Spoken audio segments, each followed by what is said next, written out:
Welcome to the continued podcast adventures of three opinionated guys with mics and too much free time. Strong enough to stop a speeding movie rumor, more powerful than a bad comic book event, able to waste hours of time asking stupid questions to people who have better things to do. It's Dave, Ben, and John. It's Superhero Speak. Hey everyone, you're listening to Superhero Speak. I'm your host Dave. And John. And JD. And you're listening to the politically charged superhero. You know... Whoa! Wait a minute. If anybody's going to politically charge this, it's going to be me, man. I know, you know, they tell you never read the comments. But no, I just never read your email. Had to bring it up. Had a review on iTunes. They said that they gave us 2 reviews. The initial review was positive, and they said they really liked the show. You know, they only gave us 4 stars because of perceived audio issues. And okay, I appreciate that honesty. You know, and noticed today that they left us another review, so they had to stop listening to us because we got too political. When did we get political? That's what I've been wondering. I mean, did I ever look? Like I said, well, basically, it's true. I'd be the one to make this political, if anybody. I don't remember really bringing this anywhere like that. John, I think I'd be right behind you on that. What's that? I think I'd be right behind you on things if we chose to get political, and it has. I don't think we've done that at all. That's a crazy review. Unless it's DC versus Marvel, then we're extremely political. Oh well, yeah. I mean, that is kind of. I think that's very political. So for all of you, Marvelkins against the DCocrats. Oh God. Yeah, did you see what DC said in front of the UN this today? There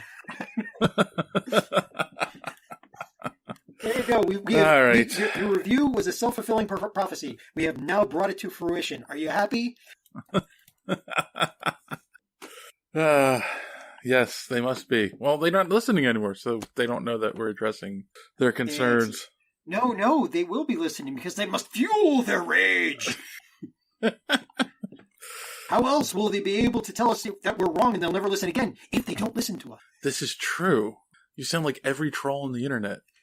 Well, I did read saw a lot of Reddit today, so yeah, I probably got the accent. Good for you. Brave man surfing into the Reddit territory. Well, you know, at least I didn't go 4chan, you know, or worse, Instagram. Well, I don't know about Instagram, but I'll tell you that 4chan, stay away from that. And you gotta make sure you only go on the safe for work categories in Reddit. So Tumblr's straight out. No, God, no, never. I learned what a furry was on Tumblr. Speaking of right out, that would also leave any Marvel forum dealing with the fact that there are more Fantastic Four properties coming out because apparently Marvel's going to pry the license for the Fantastic Four out of now you're jumping ahead. Maybe if you read the emails I sent you. Maybe if I read the emails that you sent me, I'd be able to talk about that. But I can't talk about that. We'll get to that in a minute. All right, so you spent time on Reddit, and JD, how was your week? No comment. No comment. It's fine. We just got back from practice, so that was the best part of my day. Well, that's good. I mean, you know, something to look forward to, right? Practice. Yeah. Young men beating the crap out of each other. It's always a good thing. I enjoy it. Are either of you watching The Orville? I just watched the first episode not a half hour ago. I was planning on watching it after we got done with the show tonight, actually. I haven't had a chance yet. All right. So, yeah, I watched the first episode. So, John, what did you think? Well, there weren't any moments when I cringed about bad jokes or bad timing or whatever. It wasn't. I don't know what exactly they're going for. I mean, it's got a lot of elements, of course, of Star Trek. It's basically a clone of Star Trek, but it's got a lot of more realism. And when I say realism, I mean, you know, 2 people working together who used to be husband and wife arguing in the middle of, you know, the bridge. It's just did it hit a little close to home?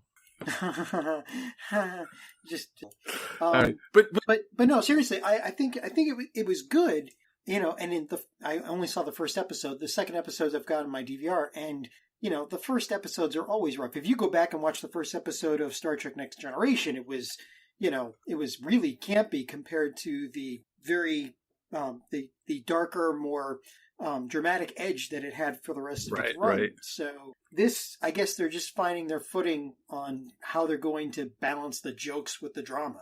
It seemed good. The actors seem okay. I mean, the action was good.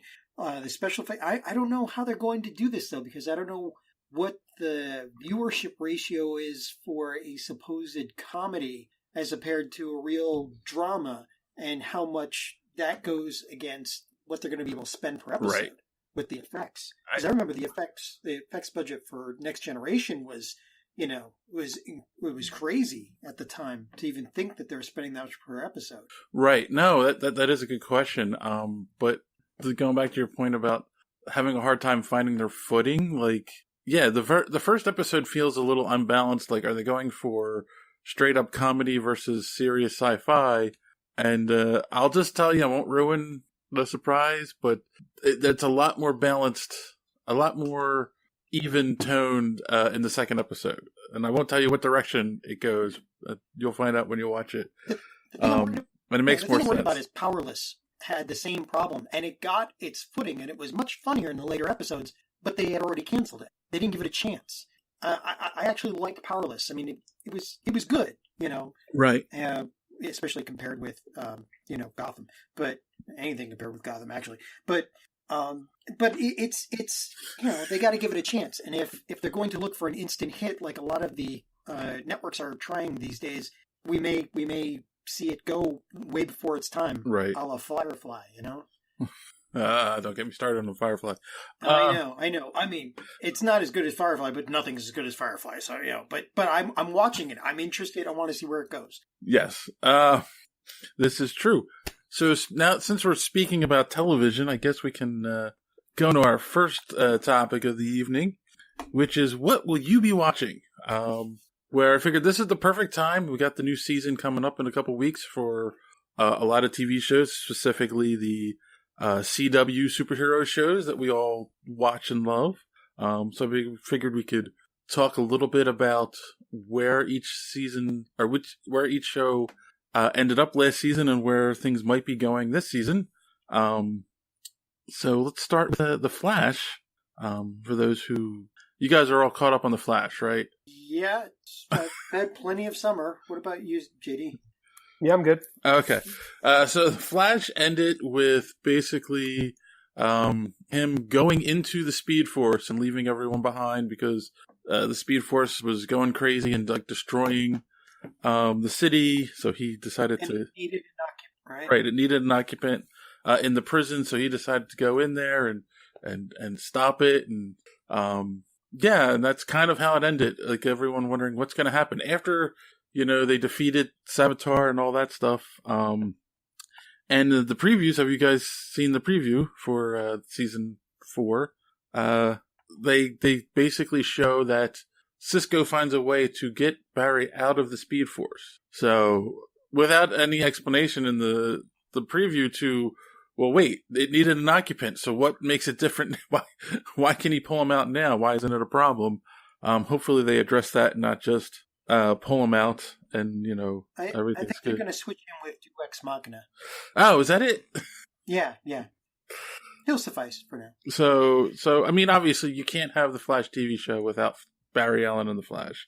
I kind of thought they were going to give at least a season or at least a half a season for Wally to be the Flash, for Wally West to be the Flash, but how could they though, given the Gustin Grant's contract? Well, yeah, I don't know what the contract is. I mean, I guess he probably has a contract that says he's the star and he's in X number of episodes per season, which is probably every episode. So I guess that's true, unless they did all like they had Wally flashbacking on Barry the whole time. Like, oh, Barry taught me how to do this, so now I can stop the bad guy here. Well, okay then. And then, of course, there's the question of Wells. How will they bring him back into the season? Yeah, it's kind of crazy how they keep doing it, but, they have how many Earths to pull from, and I'm sure they'll find Well, at least 52 that we know of. Anything you guys want to see in season 4? I'd like to see a villain that isn't a speedster. Yes. Sorry. Go on, Chitty. No, I mean, it's been the Flash, and it hasn't really... I thought they would do more with the Rogues as like a group, and they really haven't done that. So I really would like to see that. That's kind of where I hope the show goes into season 4. I don't know if they're gonna go in that route, but that's what I would like to see. Yeah, that's true. And it's like they didn't even give the Rogues a real chance to go, because once they established them, then all of a sudden the Captain Cold and Heatwave are on the Legends of Tomorrow, and they're quote unquote good guys now. So yeah, I mean, I think who else is in his villains gallery that would be a good villain for the season? Well, we've got Captain Boomerang, played by they used him. It was yeah. I think that was it wasn't the first time. Yeah, it was the first time that Flash showed up on that on Arrow. It was the first time he came in as the Flash. Right after the first time he actually appeared, just to talk to Arrow about, hey, I've got these new powers. What do I do with them? Yeah, I think that would be cool to see more. Like I said, I would just like to see them the Rogues, because they can't match Barry on their own, but together it's always been interesting what they can do, and they really haven't brought the Rogues together as an opposition for the Flash. I mean, I think we're kind of missing that relationship, which would be cool and a different place to put it into season 4, because now we're starting to hit that what else can you do spot in a show. And if they played it right, they could bring up the Trickster and a few of the others, and I mean, it's like you said, they don't have to be a speedster in order to be a match for him. Right? They can be smart. It'd be kind of cool is if they did something like the Rogue War storyline. That'd be kind of fun. Where you have the two sets of rogues against each other with Flash in the middle. That'd be fun if they did something like that. I kind of want to see. I just kind of want them to go not away from the Speed Force, but kind of do something a little different this time around. Maybe something a little bit more grounded. Me saying it, they'll probably go in the exact opposite direction. But that's what I'd like to see. Well, how many more speedsters do they have to throw at him? I think there's the Black Racer or whatever. I think that's about it, really. The Black Flash, they've kind of done similar to him. Like the Savitar they brought into the show was nothing like the Savitar from the comics.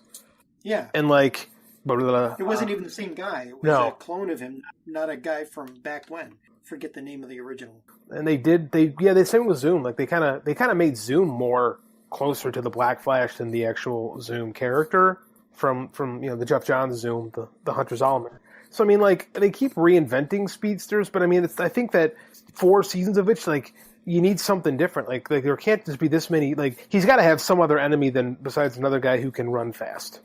I believe they said at least I don't know if they said he's the main villain, but the Thinker is going to be one of the villains in season 4. Well, there you go. I mean, Superman's greatest villain, or greatest whatever. Right. I mean, his greatest challenge was against a guy who used his brain. So if you have the Flash against somebody like the Thinker, then yeah, I mean, you could keep Flash running all over the damn city and have the damsel in distress on the moon. It's if they write it intelligently, and that's been somewhat of a problem for the last seasons for all of these DC shows. Is the writing hasn't been really up to par. They've been Mary suing it and Duex mocking it the whole time. It's starting to get a little. I mean, Flash did better than the rest of it, and Arrow was a close second. Right. So yeah, I mean, we'll see. So I think I agree with you guys. It should be a non-speedster. I'm getting tired of the it's a speedster, and it's also a big reveal on who it is halfway through, or 3/4 of the way through the season, and no time remnants of Barry. Yeah, we've got it'd be nice. It'd be nice the first episode for the Thinker to walk up to him and say, "Hi, I'm the Thinker. I'm going to wreck your shit." And then for the rest of the season, just constantly keep him bouncing back and forth and destroying his life. See, I remember Jeff Johns always explaining like what's cool about the Barry Allen Flash. And again, I grew up on the Wally Flash, so that's always been my Flash. But when he kind of sold me on it when he brought Barry back, probably 10 years ago now, was that what made Barry cool was that he was the CSI. He was CSI meets superheroes. And I really don't think there is that in every episode. But again, every villain's got to be connected to him in some way. And it'd be kind of cool to see an actual mystery where Barry has to use his brain a little bit, maybe played out over a season. Where everything's not wrapped up at the end. I would just like to see them kind of vary from their they have a formula and they have a format to the show. I would like to see them get out of that a little bit because I started getting bored with the show. I'd be honest, I love the first 2 seasons, but last season, I struggled to stay interested toward the end. Yeah, it was, like I said, the writing on all these shows has been a little bit off, They really haven't done much of a challenge. They write themselves into a corner and then write themselves right out in a very boring and cartoonish way, and then you've got a lot of characters that, again, not so much on Flash, not really on Arrow, but definitely in Supergirl, where you just characters doing stuff that they never really would have done. They're just written that way to up the tension. That which means that if you lose the characterization and if you as a viewer are watching this character and they just do anything exhibiting, like multiple personality disorder, then you're not really interested in them because the things that you like about them will never really hold. And you can't really hate them for anything either because, the next episode they'll be buddy again or whatever. It's, True. So true. Well, speaking of Supergirl, her end of the season, they shot a bunch of lead into the air to kill off the Daxamites, and kryptonite, and it didn't affect the human. It didn't affect the human beings at all. People, let's kryptonite in the air. Don't you love that in the morning? Exactly. But of course, she saves Mon-El, her boyfriend, who flies off of the planet, and then we see a mysterious second pod that was sent to Earth right after. I'm sorry, mysterious third pod that was sent to Earth after Clark and Kara escaped Krypton. It was Crypto. Really? You think so? I want Crypto. Just like, why not? Just why not? I can see it. I don't know. I'm sure it's going to be. I'm thinking. I'm trying to think through, all of the canon, and I don't know who they would have put in that pod, unless it was a Supergirl clone or whatever, because Kara, in several different versions of the canon, has been a clone. Right. That is true. Obviously they're not going to do a Doomsday type scenario, I think, for her. That would just be stupid. Hear us now, CW. Don't do a version of Doomsday. They did that in Smallville, too, and the show kind of fell off a little bit. Smallville was always a roller coaster in of itself, quality, but that's when the Doomsday jumping the shark. Big time, yeah. But this is, like, again, the writing is like, guys, no more kryptonite blood. How did Kara not know about that every time? If all the Daxamites had kryptonite blood, there were several times when she was near any one of them and no effect. So what? It's just they have lead in their skin? No, they can't because they're Daxamites. That would kill them. How the hell does that work? I don't understand. That was just such a Again, the writing. Take it up a notch, or take it down as it may be. So should have done a little research before we started. Apparently, the villain for season 3 will be Rain. And you're the DC guy, John. Do you know who that is? I'm going to think for a second. Air quotes. Is that? You mean Rainmaker? No, REIGN. Like I have no Okada? idea. I have no idea who Rain. I think it's a DC. I think it's a New 52 character. Okay. Let me double check that. Yeah, I think she.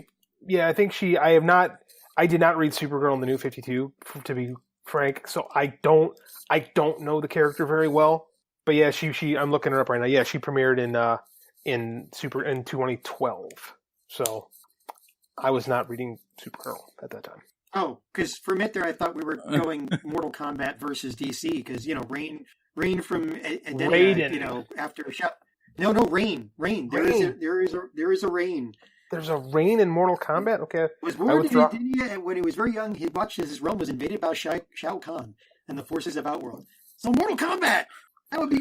I bow to your infinite Mortal Kombat wisdom on that. Would be awesome. I'm impressed. No.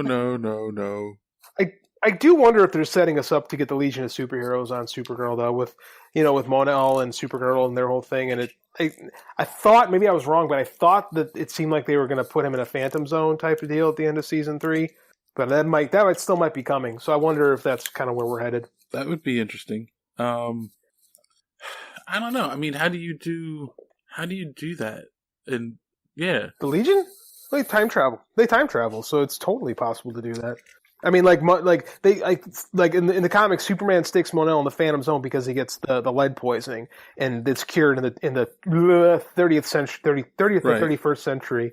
So it seems like it could be set up to that. And they brought the Legion onto Smallville. That was actually one of the better Smallville episodes of the later seasons. So I mean, you could do something similar with just the main 3 traveling back to start them up. Lightning Lad, Cosmic Boy, and Saturn Girl, and then you could totally do something where Kara moves into the future for an episode or something like that in the future. Like, it would be kind of cool in my mind because we haven't really gotten a live action version of the Legion. I love the Legion, so I think that'd be a cool place to go. Okay, I'm not going to argue with you. Some of the best stories come out from the Legion, so from the comics. So I don't see a problem with that. Oh, here we go. Rain is a world killer, a biological weapon created on Krypton, but eventually outlawed. Oh, so like a Doomsday. Yes. God damn it. She is the Supergirl's version of Doomsday. It's really beginning to feel like Star Wars, where there is only like 3 or 4 really important people in the entire universe. Because Rain and 4 other world killers were created by, guess who? Zor-El. Okay, so, you can't come up with something new or at least something not directly related. It's going to be... All right. Well, but, let's see how they do it. I mean, the other issue is that you're only in season 3 and you're going there already. It's like, don't you need time to build up to that? That would be like, this is our last season. Let's go with a big bang. How about a world killer? Right. Well, I'm sure they'll change it enough to be... maybe not. I don't know. I'm sure there'll be tweaks to the character. But I did see something that Clarissa Flockhart is returning as a series regular. So good. She'll. I mean, I'm sure she's putting out as much sass on set against the writers as she does against while she's acting. Hopefully, she'll rein some of them in. Yeah, I don't think so. I like her. I mean, she's got presence. Oh yeah. No, I agree. She's a great actress, but I mean, especially she was born to play that role. Oh yeah. Just I've always heard in TV, the writers are king. So yeah, that's true. Showrunner is the king. So you got to be careful what you say, or they kill you off. Yeah. What about Arrow? Arrow. Well, that was everybody dies. I was about to get a new cast. I was going to say everybody dies, and in fact, I don't think in any of the previews so far they've shown any of the cast members. I could be wrong, but it seems like they're playing that close to the vest at this point. Deathstroke's coming back, I know that. Yeah, okay, so yeah, they do show Deathstroke, but they don't show Diggle, they don't show any of the other characters. So, I mean, they can't kill them all off, right? It's not like... Well, they could, but... That would be dumb. It would be, very much so. It would have Deathstroke, Arrow, and his son. Yeah, I don't know. I mean, the only thing was, they did the previous season was what's his face, and it was all magic. So for last season season 5 they wanted to get back to being gritty and real, which I think they did a good job at. Of course, though, they added in one character with actual superpowers, but it wasn't, it wasn't as bad as as all this magic stuff from the previous season. So what do you guys want to see in, is it season 6 now, right, of Arrow? So there'll be no more flashbacks, right? Because we caught up to him leaving the island by the end of last season. So there should be no more flashbacks. That's my biggest hope. Yeah, they should. Unless it's like, oh, remember that year that I lost? No. Somehow? It's the year of him... The year of him traveling back to civilization. No, the year that he lost after the legends picked him up and threw him back in time. Oh God! I wouldn't put it past them, but I hope they don't do any more flashbacks. They can spend more time on the storylines. I did joke with someone that they could start flashing back to season 1 and show actual footage from season 1, but no, we're not. They could keep that flat because it is kind of a motif of the show. I guess they could do it with other characters' flashbacks, like maybe flashback and tell a villain story, or flashback and tell what a side character was doing. I don't know. There's a lot of ways you could do it, but I agree. Like, we've caught up. Like we should be not longer being the flashback into Oliver's past. Hopefully not. Again, we shall see. Yeah. So I mean, and the thing is. We've seen Deathstroke in the previews. Is he going to be the villain, or is he going to be on Arrow's side in season 6? What do you guys think? Well, hopefully they just make him what he's always been, which is basically he's for hire. Right. And sometimes he's at odds, and sometimes he's an ally, But he's not really, he's not a villain. He's an antagonist, but not the primary villain. Unless he's going against the Teen Titans. Yeah, well, I'm not counting on seeing that. Well, they're going to be on the WB streaming app, remember? Sure. I believe on it. All right, so no big plans, just no more flashbacks. All right, and we didn't talk about Legends of Tomorrow. Yeah, so they Doctor Who'd it, and they screwed up time. They probably screwed up one of those points in time that you're not supposed to mess with. It's my issue with the show. I said it when Flash started that there was going to be an issue once they started time travel, that normies would probably drop off the show. Like my wife has a hard time watching Flash because of the time travel, and now Legends of Tomorrow is nothing but time travel, and they keep messing things up and changing things.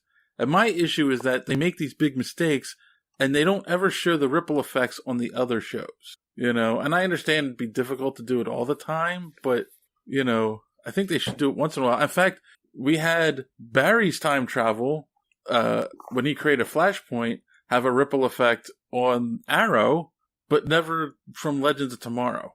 Right. And the problem with that is if you go by any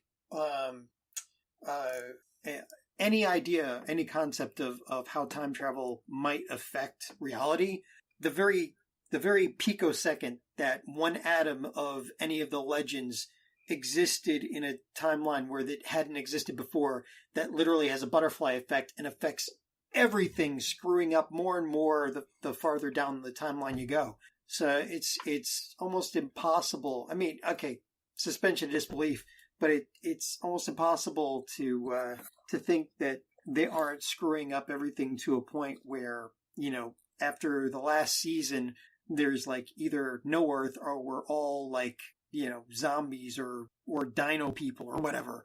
Right. It goes. There was I think it was Ray Bradbury wrote a short story on that called The Sound of Thunder. That might have been the movie. But it was on the butterfly effect. It was about time travel and about a guy stepping on a butterfly in the prehistoric era. Right. When he came back, everything was different. The Simpsons did a great parody of that in a Halloween episode. Well, of course it was a Halloween episode, and they're awesome. So I'm going to take a different approach on this, and how do you kill a vampire? Huh? It doesn't matter because there's no such thing as vampires. It's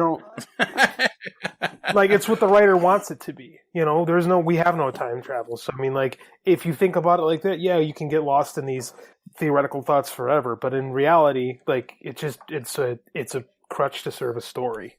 So, I mean, hey, we're geeks. We care about continuity. We care about details. I mean, yeah, but this is why some comic writers go crazy, is because it gets in the way of good storytelling. And I'm not sitting there defending Legends of Tomorrow. To be quite frank, it is my least favorite of those CW shows. I watched like 5 episodes and checked out. My wife was into it until just this past season, because she doesn't like the Rip Hunter character, so she's out of it. But I mean, like, it's the truth, man. I mean, like, because I think if you bog yourself down in all the nuts and bolts of these kind of things, you lose focus of the show. Which, if you think about those things, they're not doing a great job of having you pay attention to the narrative. So, but it is what it is. You know, it's still like you said. The writing has been. I mean, again, it's not Gotham. So I could watch the episode while I'm playing Minecraft or something, and I'd still get the gist of see the good when there's a good scene or whatever. But we'll see how it goes. Really, but you know what's more interesting? I can't wait to see Black Lightning. That looks cool. Yeah, it does look cool. And we'll have to see. I don't know if they told us the official release date for that yet. I think it's going to be a short season, and it starts later in the year. It doesn't start in September like everything else. Because it's too awesome to be contained. Yeah, I mean, and it's interesting because from everything I've read, it's going to be a contained universe. It's not part of the overall DC Arrowverse, and CW Arrowverse, and it's an interesting take because we're not getting an origin story. We're getting a story of a hero after he, retires and then decides to come out of retirement. So it should be good. Are you guys excited for that? Are you disappointed we won't see a young Black Lightning? The looked good. I like that it's a little different than what the other shows are being. So I don't know if I'm excited, but I'm going to give it a shot. Like, I think it's hard to get. I can be honest with you. Like, there's so many superhero shows now that I don't get excited for any of them. I just go, okay, let's check it out and see how it goes. Yeah, I agree with you, JD. It's just that the trailer was really good. And it was good. High hopes for it. Well, also, you're a big fan of that the Black Lightning job. No. Static Shock. I'm sorry. God, they're Static not the Shock. same. Static Shock is an awesome character. Exactly. They're basically the same. Lightning powers, electricity powers. The backstory and the attitude and the personality and just everything. Same character, different day. It's terrible. I know. I'm horrible. So yeah. I mean, I'm excited to. Well, yeah. I agree. Excited is strong at this point. I will check out when the first episode hits, and I'm sure we'll talk about it. But yeah, I remember the days when we had Smallville and that was it. Yeah. Yep. Come a long. TV's come a long way. It's almost. I wonder if it's almost too saturated now. I wonder if every time I think maybe we've hit the tipping point. More and more things keep coming along. Like, I don't know. It's definitely. I don't want to bitch. Don't get me wrong. I just wonder. I wonder when people are going to say I'm good. That's going to be the first time Inhumans is on TV. I was about to say that. Great segue. That might be. Yeah, unfortunately, that might be the show that does it. Marvel finally made a stinker. Did you see it? Did anyone see? Well, actually, according to the box office, nobody saw the IMAX release. The Cinema Snob did a midnight review on it, and from what he said, and a couple of other reviewers online said, it's not just the only good parts are the parts with Lockjaw and the dog. Yeah, and they said it gets a little better when they're on Earth, but otherwise, the costumes aren't what you want. The powers are really toned down because, special effects budget and TV. Yeah. And I don't know, the actors. I don't know. This Marvel and Humans thing, man, they keep trying to make it happen. Like, they made this TV show happen really quickly, and there's a lot of. I was reading the Bleeding Cool kind of history of the show, and there's a lot of missteps, like releasing bad images and trailers that weren't very good, and then they admitted weren't good with special effects that weren't finished. Yeah. Like, I don't understand the need to rush things out to get people talking, because bad buzz kills things. I mean, like, I think that's a big part of the reason why this show is not being talked about in a good way. Like, did we need to release the pilot on an IMAX to get people talking about how good it isn't? Like, right. I don't understand where they're going on this one. I really don't. It has a 7%. 7 people out of 100 on Rotten Tomatoes. So yeah, how does that help them? I mean, like, if you have to know if your product isn't great, and like, why would you go out of your way to make it worse? Like, and to make public perception worse? Like, this whole thing is weird. Yeah. I mean, they were overdue. I think it's nice they put all of the bad that they've been putting off into one show, so that we can get rid of it and go on with the good again. But who knows? I mean, I'm not holding out just about any hope for this show. I'll watch it for the first couple episodes because we owe them that. I mean, they managed to make Rocket Raccoon cool, so because Rocket Raccoon is cool. Yeah, well, that's yes. But after all the things that they've managed to make good, I'll watch a few episodes. But to put it out so quickly, like you were saying, to get it out into IMAX theaters, where if the effects aren't good, if you're in an IMAX theater that's going to be magnified, what the hell? So anyway, we'll watch the first few episodes. We'll see what happens. You're a better man than me. I'm not going to watch any of them. I'll give it a try. I haven't watched. I know the reviews are bad, but I'm going to make my own decision. Well, here's something else I don't understand. Like, they have been pimping this out, and it made me feel like, oh, then they must be pushing back Agents of S.H.I.E.L.D. premiere to be later, and it's like, no, they're going to be airing at the same time. It makes no Inhumans, sense. and then it's going to be like Inhumans at 8 o'clock or 9 o'clock, and then Agents of S.H.I.E.L.D. at 10 o'clock. Right. So there you go. Why have we not? But they're not in the shared universe, right? I don't know. They better be.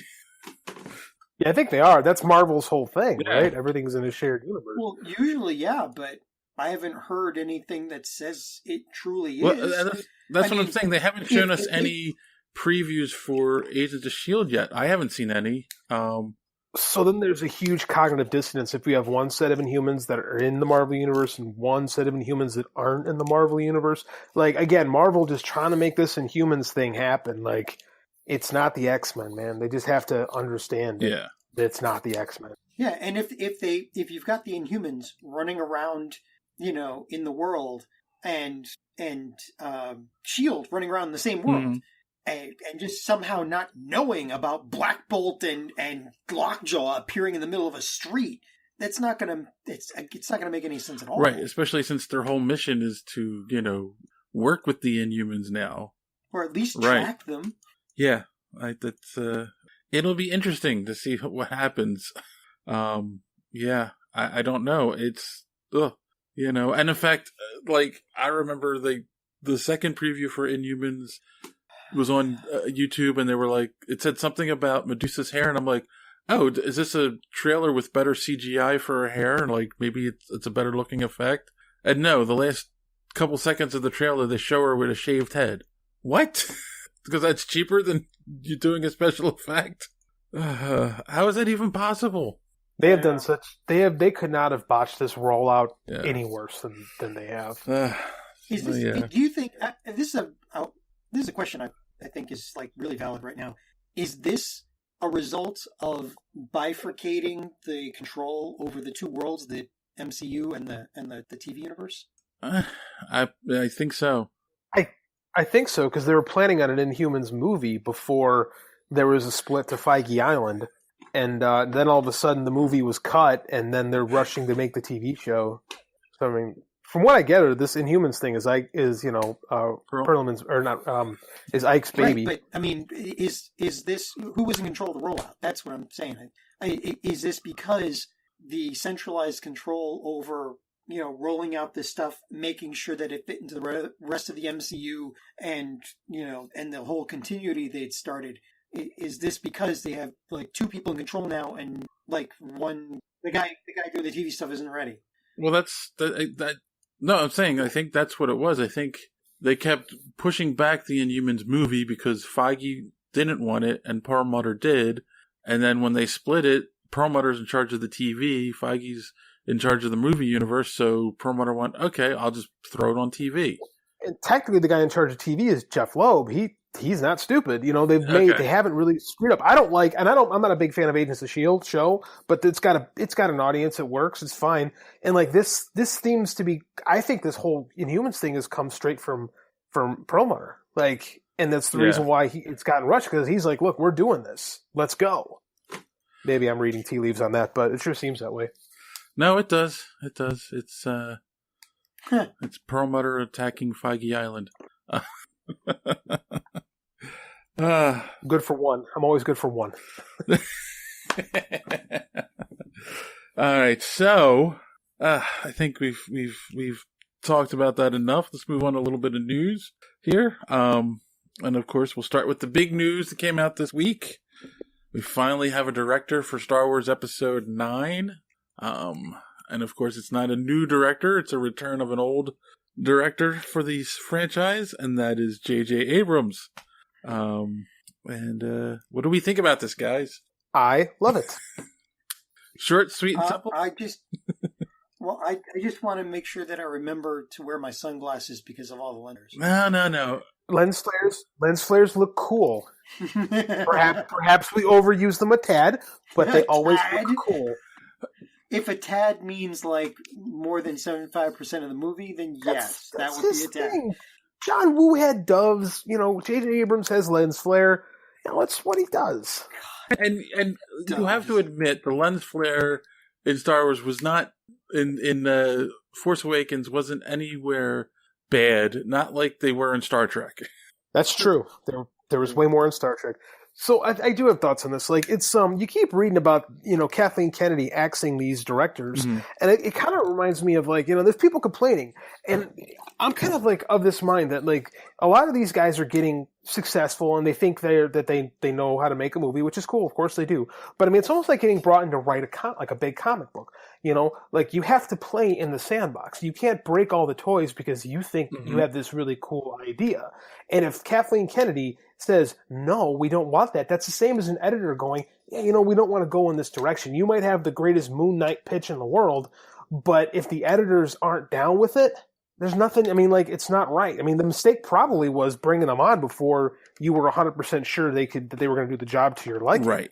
Yeah, no, that's, the analogy I heard with this whole situation is they announced all these movies and like tentative release dates for all of them before they had finalized, scripts and directors, so then they had to play the game of, okay, find the director to lead the movie. And, like the great example, a better example was the Han Solo movie, because the guys who were directing it, from all reports, were making it a straight up comedy, like not a Star Wars movie with funny moments. Like no, there were actual yuck jokes in the thing, and it's like that does not fit in the Star Wars universe at all. Right, and that's wrong. And Disney didn't spend $4 billion for you to come in and say, no, you make this movie wrong. We're going to do what we want to do. Like, it just the audacity of it is ridiculous. And Miller and Lord are funny guys, but is that what we want? I'm kind of with them on this one. Yeah, and usually when you hear the director's been canceled, it's because they had a good director who wanted to take it in one direction, and the producer, the company wanted to make sure there was a scene in a pool, for continuity reasons. But just, I don't. Yeah, you're right. I think in this case it was good that they. Like again, they've lost 3 directors now. That's. Because Josh Trank was on a Star Wars movie before the Fantastic Four debacle, and then he was off. And then Lord Miller and I can't remember the name of the guy that got fired from Episode 9. But yeah, this again. I think you're right, Dave. Is like they push these things out. They need to have these release dates. They need to have everything locked in, and they're not like ready. Right. You know. Yeah, I mean, and that's the shame of it. You know, and it's funny too because like you look at like the two directors they're replacing them with, Ron Howard and J.J. Abrams, and it's not like you're bringing these guys in because they're brilliant directors and have done great things, which they have, but they're also going to come in and play the game. It's why they've been pros. Right, they're pros. It's why they've been in the business as long as they have, and why they've been successful the way they have. You know, like, yeah, Abrams had great ideas at the beginning of his career, but then as he gets bigger projects like this, he's not going to screw over the people who control the properties. He's not going to screw over the fans of these properties. You know, like, people complain about the Star Trek movies, but he did the reboot in the most Star Trek way possible, you know, and did his best to be true to, like, what the fans like, you know, or what he thinks the fans like about the franchises, you know. And it made money, and it made the studios happy. Exactly. You know, I think that's the most important. It's like people kind of forget about this. Like, this isn't like the '70s auteur era where guys were out there making these rebel maverick films, right? They're talking about spending near $1 billion on these movies. Like, that's a big investment to have you screw up, you know, just to say, well, I'm following my vision. And it's like, no, at some point, dude, you got to do a job that you're brought in. I mean, these are professionals, and I don't know. You know, it's like if you have everyone has arguments with their boss, right? But at the end of the day, you got to do the job you were paid to do. If you can't do it, then this is how it's handled. You know, these aren't the movies to make your artistic statement. It's very true. And the only thing that I was a little, I don't want to say disappointed, but I was like, oh, that would have been nice. I did see a couple people floated out like, why not bring George Lucas in to direct the last one? You know, this way it's kind of a nice bookend for his career. No, what you do is you bring... Misa not want that? No, you bring in George Lucas in quotations and actually have Steven Spielberg do it, like the way it was supposed to be. You know? Yes. Like, as God intended. Hey. Yes. Like just like, I didn't... Just like was done on I Jedi. did not say you... Oh, wait, we just got religious. I didn't say you let him write it. I said you let him direct it. There's a big difference. He is a good director. Or the other thing is, we were talking about this a couple guys at work today, and it's like, you just have him tied up on like a gurney, they roll him out. He says action. They do the scene. He goes cut, and they roll him back out. All right, we'll get you in 30 minutes. I don't know. That's kind of the way it sounds like. You watch the documentaries. That sounds kind of the way he directed the original Star Wars. Like, Lucas is an idea guy. He's not really known for, you know, trying to evoke emotion from his actors, you know, or feeling like that's, you know, even half of the ideas that created Star Wars came not from him. You know, there's plenty of articles around the internet about how even the idea of the Jedi being a mystical order, you know, didn't actually come from him. And it must be true because it's on the internet. But Jar Jar Binks definitely... It must be true because it's on the internet. Well, you know, I believe everything I read. Do you mean not from him as in like he didn't pull it from the ether, or not for him as meaning as he was... Like somebody else came up with the idea and suggested it to him, and that was it. That's however, I mean, that's a lot of stories get written. Is people throw you suggestions all the time. Like every writer has, hey, I need notes on this. Well, it'd be a good idea if you did X, Y, and Z instead of A, B, and C. Like, I don't, you know, it's execution. There was actually an old conspiracy theory thing I read years ago where they said that he got abducted by aliens and taken to another galaxy that was just like the Star Wars universe, and that he came back and wrote the movie based on that. So it's a documentary shot in real time. Yes, exactly. It must be true because I read it on the internet. So moving on. We got our first look at the new Hellboy, Dave Harbour, and I assume you guys saw the pictures. Holy crap! It looks good. Yeah, it's interesting because a lot of people said this. I kind of say this too. Is like because of the prosthetics on his face, you know, to give him the big extended chin and the cheeks. It's like he looks like Ron Perlman. A lot of people said that, and I'm like, but does he really look like Ron Perlman, or does he look like the character Hellboy they tried to make Ron Perlman look like in the Hellboy movies? Well, let's get this straight. There's no amount of prosthetics that would make Ron Perlman not look like Ron Perlman. So, there's just not enough of that, whatever they use to make prosthetics in the world, to do that. So this was, and this has got to have been an attempt to actually make him look a lot like Ron Perlman. I mean, yeah, his facial structure is slightly different, but still. Yeah, but I think the thing I found most exciting about these pictures is that that's a bodysuit he's wearing, guys. No, that's not actually him. I thought he was just that cut in real life. Is it? So it gave me hope. I can get a bodysuit like that. Oh, God. Yes, very realistic looking. I wonder how much of that is, After Effects with Photoshop. But yeah, I thought he just did a cycle. That was a steroid joke. Sorry, I thought there was silence. No, it was leave it to the wrestling coach to make steroid references. Steroid can't make weight if you're on steroids. So, this did get me excited, though, for the movie. I've been kind of like, about them rebooting it. So, can't wait to see at least the first previews. And hopefully not too long for those. I said, we'll see. So, what? We'll see. All right. Now moving on. Marvel news. This was interesting, and I heard something about this actor earlier today that kind of puts a different spin on it, but apparently Jim Carrey has come out and said now he would like to join the MCU. No. Just no. Look, that's a good question. What do you do? So, he's still younger than me, but still, he's 55. At some point, I mean, unless he plays like, old man or something like that, he hasn't really been funny. He's gotten into his dark years, the kind.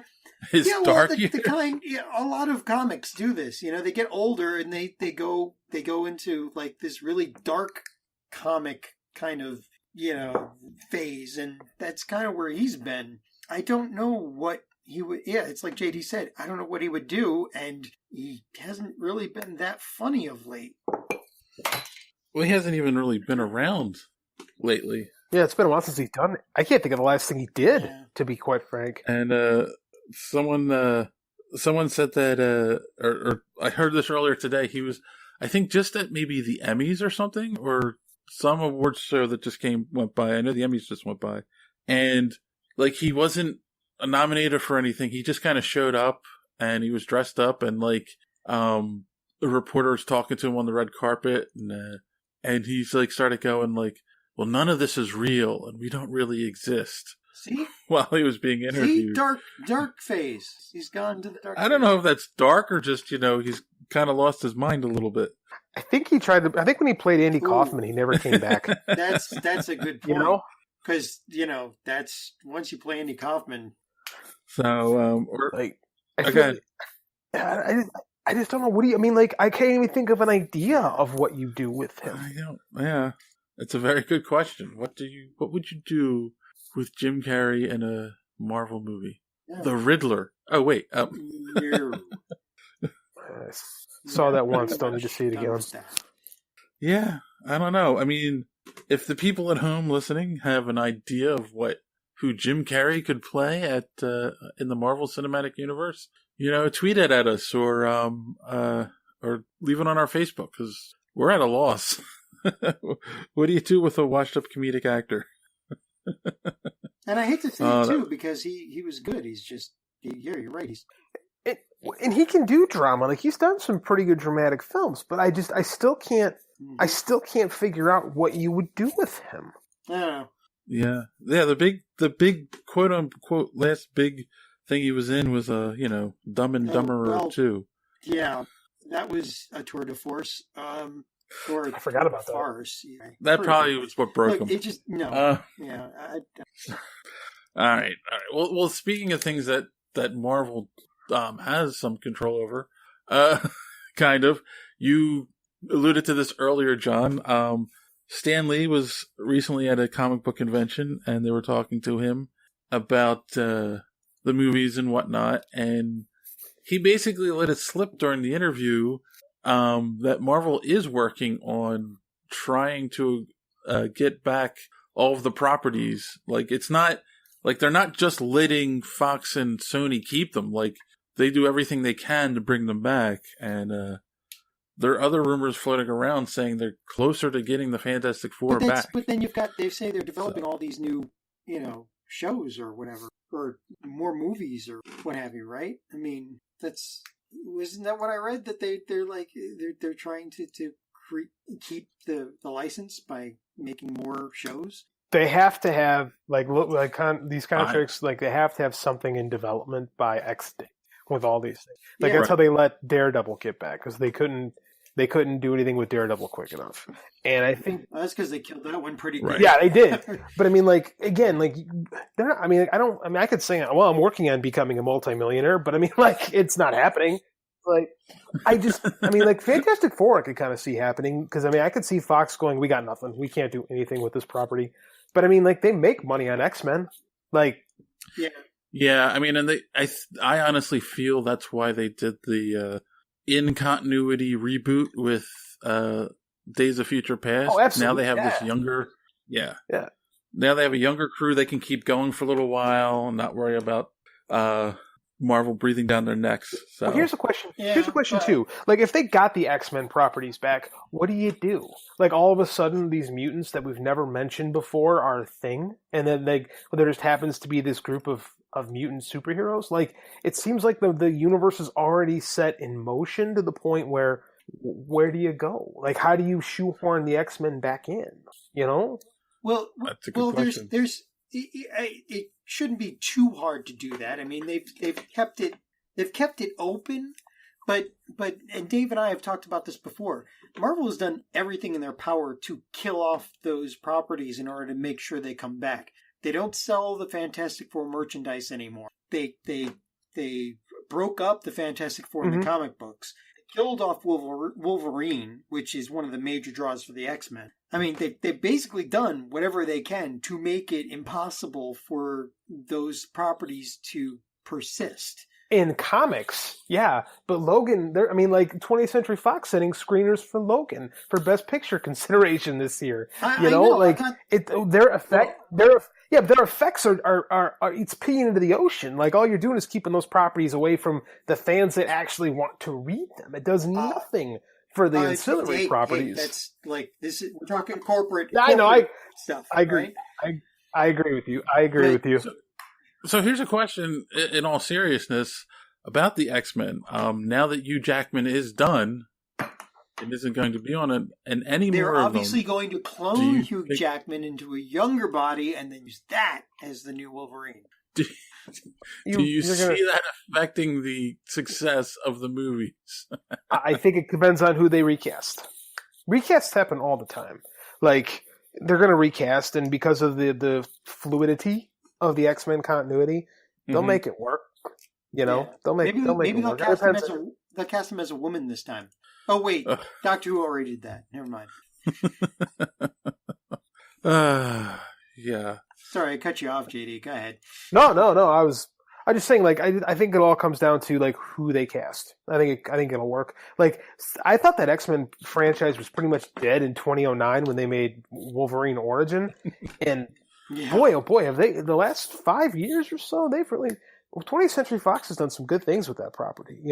Yeah, but riddle me this. Speaking of the Riddler, how is it that they can come out with something like Logan and be able to seriously shop it for an Oscar or Emmy or whatever? How can they do that and yet continually fail again and again and hard with Fantastic Four? Well, let's be honest. How many great Fantastic Four runs have there been? Kirby was awesome, and John Byrne was great, and Jonathan Hickman was great, and Mark Waid did good stuff. But there's large gaps where the Fantastic Four doesn't catch on. And it hasn't been a tremendous seller for Marvel in a long time. I think it's a hard property to work with, quite frankly. And it's such the origin is so tied in with the times that I don't think it's an easy property to do. I think it's hard. If you sit there and try to think up a way to make the Fantastic Four, big, it's not easy. The characters themselves are great. And the family dynamic works fantastic, as shown. The Incredibles is basically the Fantastic Four just redone. but it's not an easy property to just jump in. Like the X-Men, it's a parable. Like it's every kid can understand, being an outcast or being, not fitting in. Right. And, the regular superheroes, like they all have a touchstone. Like the Fantastic Fours is so really, when you really examine everything, it's so tied in to that Cold War era that it's tough, man. I think it's a tough property to really wrap your head around and make successful. That's interesting. Yeah, I'll give it that. Although they still have technically one of the most powerful heroes in the Marvel Universe, the Invisible Woman. Absolutely. And most people overlook that, but it's been coming out more and more in the consciousness of the geekdom, right? That, and in a couple of stories that. Yeah, out of like all these Marvel characters, one of the most dangerous is her. Absolutely. Like she's up there with Phoenix. Yeah, but does it come down to? I have to ask, does it come down to the fact that they have all these iconic stories for these other properties, and you're saying that they can't come up with something new? They need something to build off of? No, what I'm saying is like it's hard to get into like the Fantastic Four, like the origin of it. I mean, like it's a tricky one to do now because it was the space race, right? We're past that age of the space race. The Trank movie tried to do like what they did in the Ultimate Fantastic Four and do the parallel dimension traveling and stuff like that. And it's not quite the same. And the family dynamic, which is the Fantastic Four. The Fantastic Four is a family. True. It doesn't fit. It's hard to say it doesn't fit. It's harder to fit into a typical storytelling motif where you don't kind of hit the same things over and over again where they're constantly fighting and it's tricky. It's tricky to get that. And I think that's why there aren't a ton of Fantastic Four runs that are classic. They're good ones. Like the Lee and Kirby stuff, you create everything. Right. And it was mind-blowing stuff in the 60s. And then there's not a great there's not a legendary Fantastic Four story from the 70s. The best stuff is probably, Marvel 2-in-1 with the Thing. Yeah, but then, in the 80s, Byrne did great stuff in the 80s. But that shouldn't stop them from being able to come up with a new storyline for them. No. My thing that I'm saying is it's not easy to come up with one. Because there aren't a ton of them. Like the X-Men, you can pull stuff to make a movie. You can just pull stuff from their history and base it on that. With the Fantastic Four, it's tougher because there isn't as much there, and like it's that family dynamic. It's harder to pull drama. Yeah. You know what they it's without. You know what they need to do? No, they need to bring back Roger Corman as a zombie so that he can direct a new Fantastic Four. Because still, out of all of the Fantastic Four reboots, his is still the best in terms of family dynamic and them acting as heroes instead of just this high sci-fi concept or. The joking around until the very end of the movie. So I forget who said this. It might have been Matt Fraction or Mike Wade, I forget. But he said the Fantastic Four are adventurers. Yeah. Like they were based on the challengers of the unknown. And that's kind of the best Fantastic Four stories are them as explorers. Okay. Right. When you look into it and like a lot of the classic Fantastic Four stories are them introducing other characters and properties. Okay. Like, wouldn't you think the most famous Fantastic Four story other than the origin is probably the Silver Surfer origin? Like it's Galactus. Yeah, I mean, like it's kind of those which they screwed up in a movie too. But I mean, like I think this is a tough one, and I do think if anyone could do it right, it would be someone at Marvel. Like I do think they could do a better job than what 20th Century Fox is doing because like it's not. You can't follow the Batman story. You can't follow the Avengers story at the Fantastic Four. It's got to be different. It should be that explorer theme. It should be family based. And I don't even have an answer. I can't tell you how to do it. I don't have an idea. So I just think it's a tough one for creators to wrap their heads around. Yeah. No, that's true. Though I do think like you kind of talking about terms of quality a little bit. I do think you were right that the earlier movies, not the Corman one, but the Rise of the Silver Surfer, the first one, got the family dynamic right, but the stories around it were just not executed well.